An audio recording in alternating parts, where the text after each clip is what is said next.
Good morning, Philippines, mga kabarangay, mga kababayan, mga kapatid.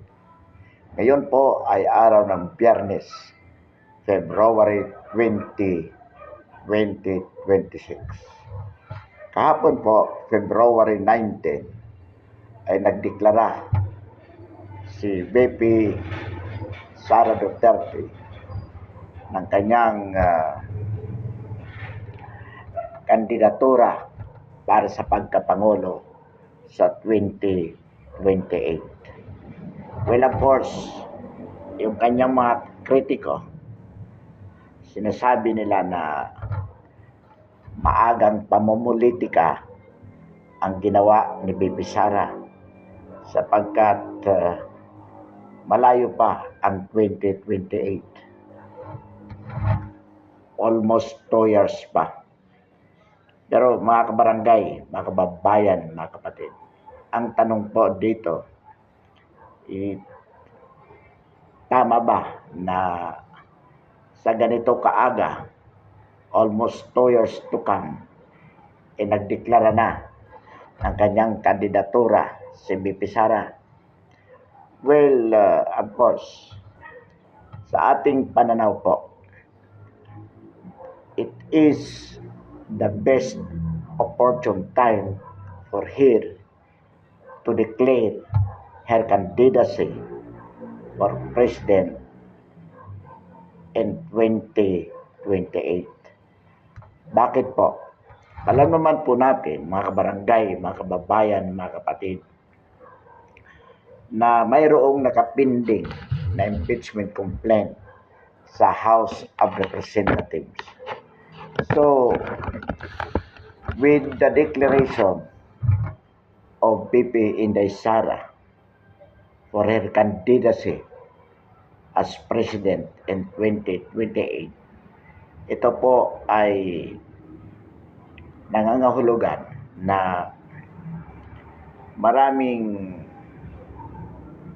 congressmen, yung mga re-electionist in 2028, definitely magdadalawang isip sila kung kanilang i-impeach si Inday Sara, sapagkat for any re-electionist congressman to vote for an impeachment of VP Sara, that would definitely be a political suicide on his part.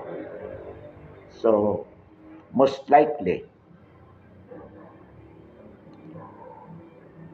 hindi siya susugal para sa kanyang re-election. Kaya, to play safe, definitely he would be voting no. Sapagkat dalawang advantage ang pwede niyang makuha kung hindi siya boboto para sa impeachment. Una, well, of course, mas sigurado ang kanyang panalo, sapagkat alam naman natin na talagang very popular si VP Sara. So, number 1 dyan, mas malamang ang kanyang panalo. Pangalawa, pwede siyang mapasama sa partido ni VP Sara bilang official candidate sa kanyang distrito. Whereas, kung siya ay boboto ng no, or kung boboto siya for the impeachment, ang mangyayari dyan, mas malamang ang talo niya. And definitely, hindi siya mapipick up sa dikit ni VP Sara. Alam po naman natin, mga kabarangay, mga kababayan, mga kapatid, na ang ticket ni VP Sara would be the major opposition sa dating na 2028 election. At sa mga nangyayaring kabulustugan, especially sa corruption, tiyak na ang partido ni Bongbong Marcos ay babagsak. Kaya ang magiging sympathy ng sambayan ng Pilipino is definitely would be for BP Sara. So, kung ikaw ay re-electionist congressman sa 2028, definitely hindi ka boboto para sa kanyang impeachment. Mas safety yun. And the same way, na ganon din po sa Senado. So, kung sa House of Representatives, hindi makakuha ng 1/3 votes to convert the impeachment complaint into an article of impeachment, kailangan po ang 1/3 votes of the plenary. At yan po ay something about 180 congressmen or more. That will definitely be hard to get. In the same way, na ganun din po sa Senado, assuming na makarating sa Senate ang impeachment complaint. Although, as we said, we don't believe na ito ay makakapasa sa congressman as a House of Representatives.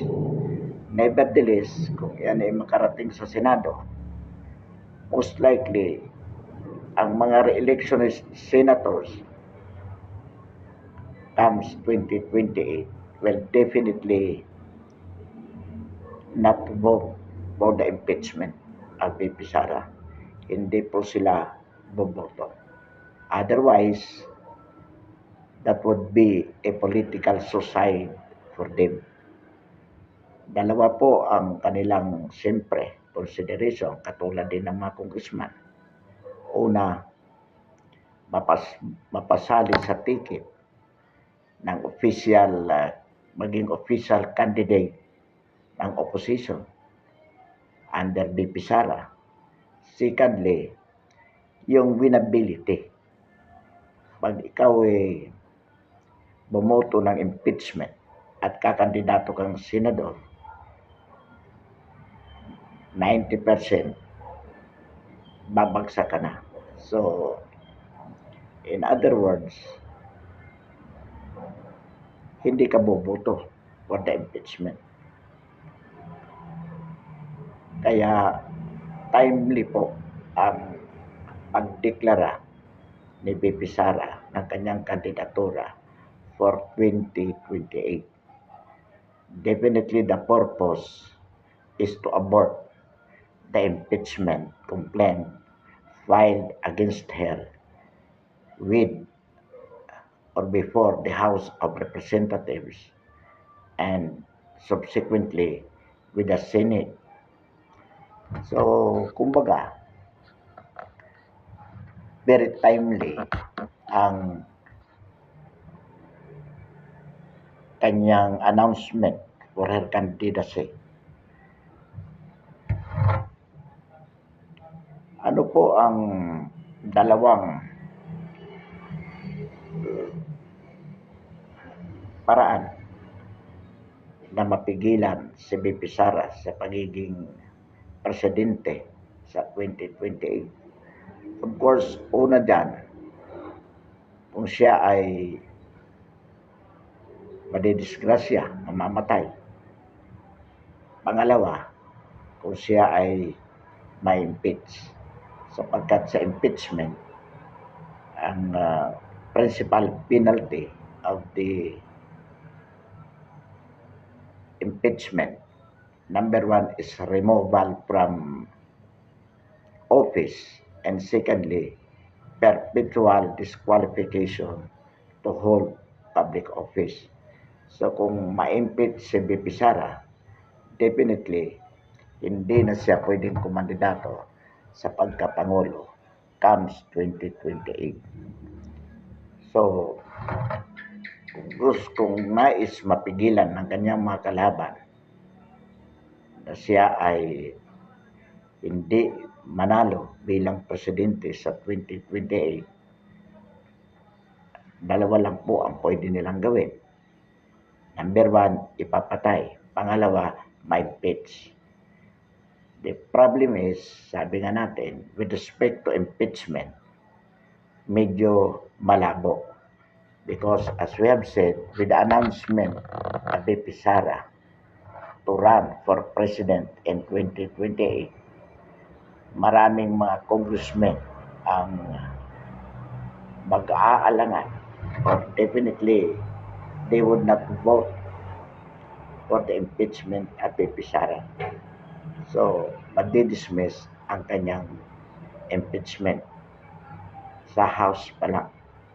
Kaya masasabi po natin na very timely. Kumbaga, it was really a deliberate strategy for her to declare this early her candidacy, considering the fact na i-refer na sa Justice Committee ang impeachment complaint. E paano kung babayaran ng milyon o bilyon ni BBM ang mga congressmen? Katulad ng nangyari last year na ang sabi nga ni Congressman Toby Chanco, pag pumirma ka sa impeachment complaint against BP Sara at that time, meron kang 150 million. Well, sa tingin po natin ngayon, it will not work out. Una, dahil sa nabulgar na corruption dito sa flood control scandal, hindi na magagawa ni BBM o ng mga kalaban ni BP Sara sa politika ang panunuhol katulad nung nangyari under the 2025 national budget.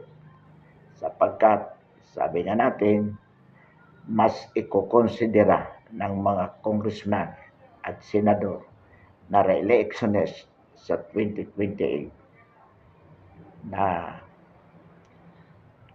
huwag magalit sa kanila ang sambayanang Pilipino. Sapagkat sigurado po tayo na magagalit ang sambayanang Pilipino sa sinumang congressman at senador na boboto para i-impeach si BP Sara. So in other words, malamang sa hindi, talagang madidismiss ang kanyang impeachment complaint. At malaking factor yung pronouncement na kanyang ginawa na siya ay tatakbo sa 2028 for president. Another thing is, ayon nga sa balita, another positive effect of that early pronouncement, biglang tumaas ang stock market sapagkat nagkaroon ng confidence ang mga businessmen. Maasa po ang mga businessmen, katulad din naman ng mga pangkaraniwang Pinoy, na with BP Sara as president in 2028, sigurado po na mababago, magkakaroon ng 180 degrees turning sa ating ekonomiya. Alam po naman natin, mga barangay, mga kababayan, mga kapatid, na sa panahon ngayon, under the administration of BBM, talaga pong bagsak ang ekonomiya. At hindi lamang po basta bagsak. Nakikita po natin, nararamdaman natin ito, na walang pag-asang makabangon with BBM as president. Wala pong pag-asang makabangon. Tuloy-tuloy po. Whereas, with the new president, under BP Sara, malaki po ang paniniwala ng sambayan ng Pilipino na ito lang ang tanging paraan para makabangon mula sa pagkasadlak sa kahirapan ng sambayan ng Pilipino. So, in other words, maganda po ang naging epekto ng maagang pagdeklara ni BP Sara na siya ay tatakbo bilang Pangulo sa 2028. Sapagkat without that pronouncement from BP Sara, nananatiling nasa balag ng alanganin ang ating political landscape. Hindi natin alam kung mayroon pa bang pag-asa. Kaya nagkakaroon ng agam-agam sa bahagi ng mga Pilipino. In fact, ang tingin nila wala nang ibang pag-asa kundi yung pagpapatalsik sa kasalukuyang Pangulo na si BBM by way of people's power. But with the pronouncement of BP Sara that she would be running as presidential candidate, matututong maghintay ang sambayan ng Pilipino. So instead, di na kailangan na magkaroon ng people's power sapagkat tiyak na mapapalitan naman ang kasalukuyang Pangulo sa 2028. Number one, sapagkat hindi na pwedeng magkaroon ng re-election ang Pangulo. Secondly, magkakaroon naman ng election with BP Sara as candidate for president. So bakit kailangan mo pang patalsikin ang kasalukuyang Pangulo? Kumbaga, we could wait for 2028. Unless, of course, mga kabarangay, mga kababayan, mga kapatid, na magdeklara ng martial law si BBM katulad ng ginawa ng kanyang ama na nagdeklara ng martial law noong 1972, September 21, 1972. Because at the time, under the 1935 Constitution, President Marcos Sr. could no longer run for re-election in 1973. That time, si then Senator Benigno Aquino Jr. was the most prospective to become president, succeeding Ferdinand Marcos Sr. But because of the declaration of martial law on September 21, 1972, so hindi po nagkaroon ng eleksyon noong 1973. And pagdating po ng 1983, napatay si Ninoy Aquino, napatay sa tarmac. So, under the present circumstances, sigurado po na magiging presidente si BP Sara sa 2020. Una, kung hindi siya mamamatay o hindi siya patayin. Pangalawa, kung hindi magdedeklara ng martial law itong si Bongbong Marcos. Ang tanong, mga kabarangay, mga kababayan, mga kapatid, magdedeklara ba? Well, admittedly, there is that tendency. Mayroong, kumbaga, inclination sa bahagi ni PBBM na magdeklara. Bakit? Nasabi natin yan. Una, sapagkat, kumbaga,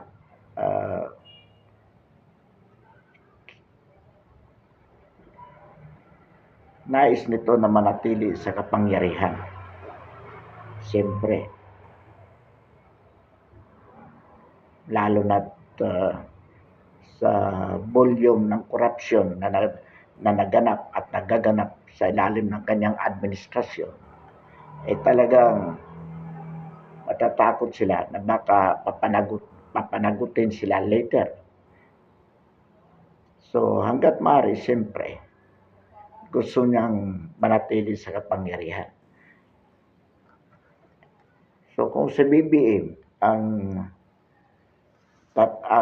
kumbaga masusunod, malaki ang posibilidad na gugustuhin niyang magdeklara ang martial law. Siyempre, sa tulong ng kanyang mga kasabwat, particularly yung matataas na opisyalis ng militar at ng PNP, kasama yung iba't ibang pinuno sa iba't ibang ahensya ng pamahalaan. Ngunit, we believe na kumbaga, yung possibility na yan is remote. Because given the situation, hindi papayag ang sambayan ng Pilipino. The moment na magkaroon ng ganong deklarasyon, alam po natin na pagkakagulo, magre-rebelde ang sambayan ng Pilipino. Katulad ng nangyayari sa Iran, sa Venezuela.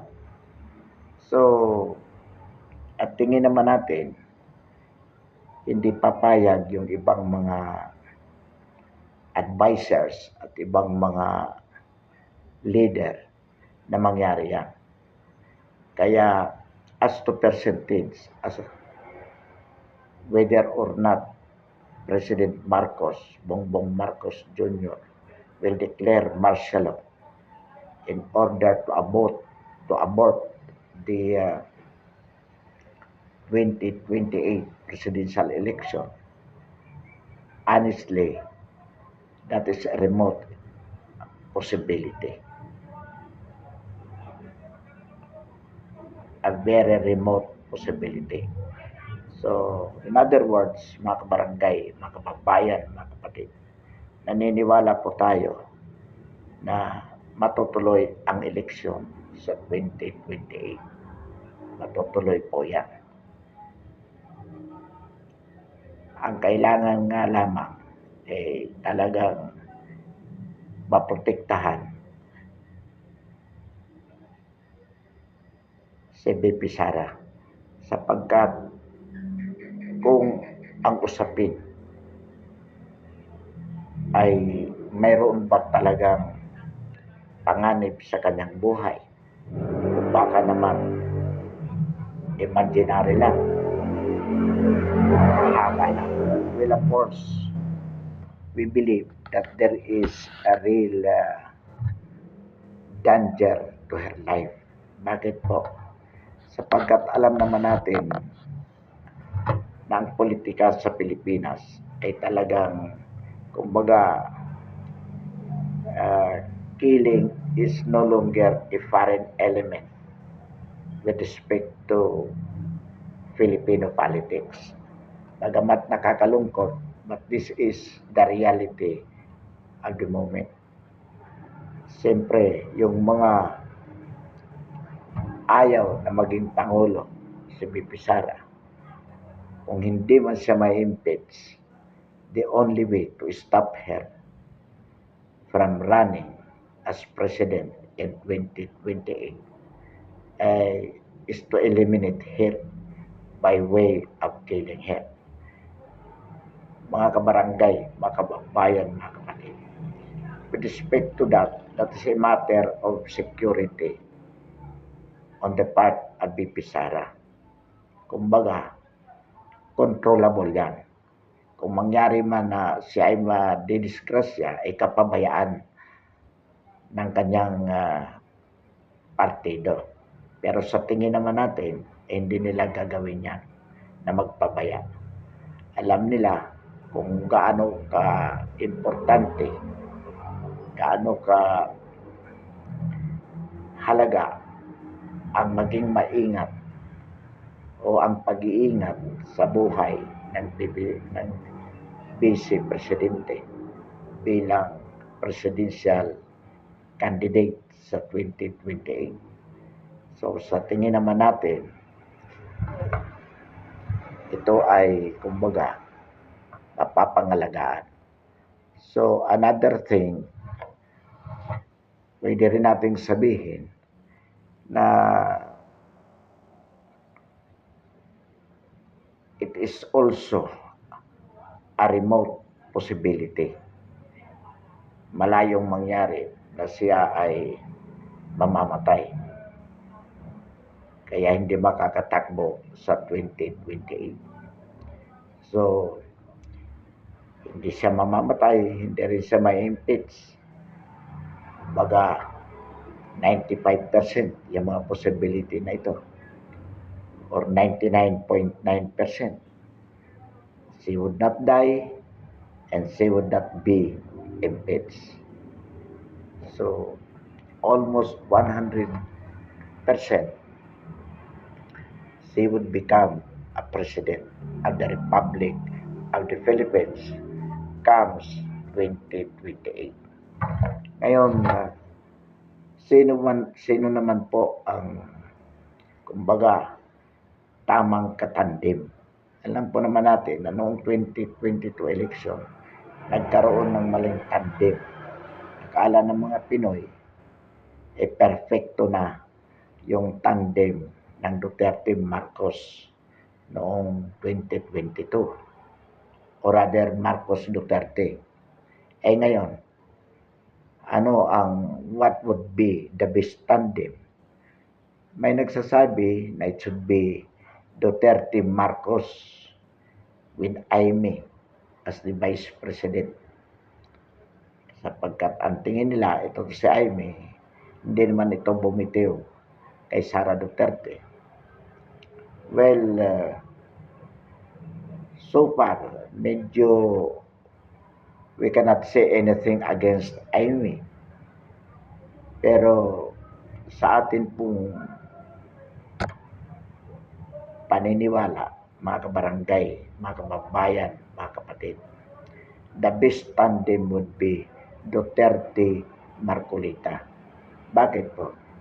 Sapagkat una, si Marcolita, alam po naman natin na intellectually capable as Vice President. Wala pong duda dyan. Nakita na natin sa mahabang panahon ng kanyang serbisyo from as a congressman up to the Senate. Talaga namang magaling. Pangalawa, nakikita po natin na he has that honest to goodness advocacy para for the good of the Filipino people. Kumbaga, hindi corrupt. Matalino at malinis. Hindi corrupt si Senator Marcolita. So, siya po ay talagang karapat-dapat na maging Vice President. He would be an active and able assistant of the President, being the Vice President. So, maganda pong tandem. Another thing, alam naman po natin na si Senator Marcolita ay iglesia. Whether we admit it or not, talagang ang Iglesia ni Cristo is a political force to reckon with. So, kung si Senator Marcolita ang pipikapin ni BP Sara as Vice President, at ito naman ay simula't-simula talaga namang very supportive of her. Nakita naman natin nung hearing sa budget for the 2025 or 2026. Siya lang ang congressman na nakipaglaban para kay BP Sara. So, malaking definitely, Iglesia ni Cristo would be solidified behind Duterte Marcolita tandem in 2028, perhaps from national down to the local level. Kaya sa atin pong maniniwala at ito ay ating directly isinusulo yung tandem na Duterte Marcolita sa 2028. Duterte for President, Marcolita for Vice President. Malakas pong tandem ito at sinisigurado po natin 90% ang suporta ng sambayan ng Pilipino. Maliban po sa mga nabanggit na personalidad, alam po naman natin na wala nang kumbaga karapat-dapat pa maging sa presidente at vice president. Ang mga probable sa ngayon for president, si Rapi Tulfo, si Risa Hontiveros, si Leni Robredo. Sa pagkapangulo, ito ang kumbaga malakas-lakas na sinasabi nila. But all of these people ay walang panama kay BP Sara. Simply because ang tiwala ng taong bayan, ng sambayan ng Pilipino, ay nasa ating Vice Presidente. Yan naman ay napatunayan sa maraming paulit-ulit na survey kung saan si BP Sara palagi ang nangunguna at malayo ang agwat from first to second, malayo po ang agwat. So, hindi na po may tatanggi na talagang si BP Sara ang kaisa katangi-tanging personalidad for presidency comes 2028 election.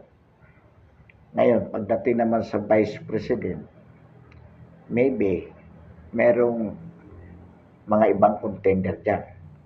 But as we have said, the best would be Senator Marcolita. Mga kabarangay, mga kababayan, mga kapatid, ito po ang ating direktang isinusulong at ikinukumpanya. At sana po pagkilikin ng mga mamamayang Pilipino nang sa ganon masigurado po natin na tayo ay muling makabangon mula sa pagkalugmok ng ating bayan dulot ng kasalukuyang administrasyon ni Bongbong Marcos na tunay na nagpahirap sa sambayan ng Pilipino at patuloy na magpapahirap pa rin hanggat siya ay nariyan sa Malacanang. Pansamantala, mga kabarangay, mga kababayan, mga kapatid, wakasan natin ang ating talakayan ngayong umaga. Muli, marami pong salamat.